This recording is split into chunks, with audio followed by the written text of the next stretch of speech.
നിപ്പയെയും കൊറോണയെയും പ്രളയകാലത്തെയും അതിജീവിച്ച മലയാളിക്ക് വീണ്ടും നഷ്ടത്തിൻ്റെയും നിരവധി വെല്ലുവിളികളുടെയും സ്വയം വിലയിരുത്തലിൻ്റെയും നീറുന്ന പുതിയ പാഠങ്ങളായിരുന്നു 2024 ജൂലൈ മാസം അവസാനത്തോടുകൂടി ചൂരൽമലയിൽ നടന്ന ഉരുൾപൊട്ടൽ നൽകിയത്.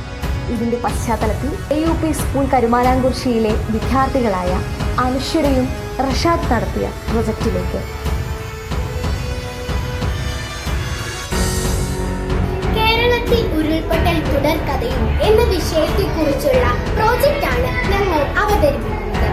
സുസ്ഥിരത നഷ്ടപ്പെടുന്ന ഇതുമൂലം ഭൂമിയിൽ സംഭരിക്കപ്പെട്ട ജലം, കല്ല്, മണ്ണ് എന്നിവ അതിസമ്മർദ്ദത്താൽ താഴ്ന്ന സ്ഥലങ്ങളിലേക്ക് തള്ളപ്പെടുന്ന പ്രതിഭാസമാണ് ഉരുൾപൊട്ടൽ. വർത്തമാന കേരളത്തിൽ മനുഷ്യന്റെ ഇടപെടൽ ഉരുൾപൊട്ടലിന്റെ കാരണമാണ്. എങ്ങനെയാണ് ഉരുൾപൊട്ടൽ ഉണ്ടാകുന്നത്?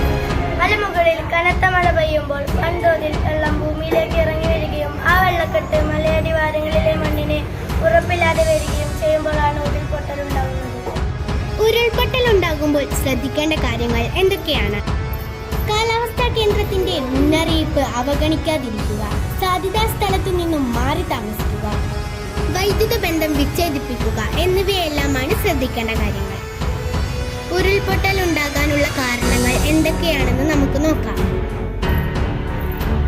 മണ്ണിന്റെ ഘടനയിൽ വരുത്തുന്ന മാറ്റങ്ങൾ, മലകളിലെ സ്വാഭാവിക നീർച്ചാലുകൾ തടസ്സപ്പെടുത്തുന്നത്,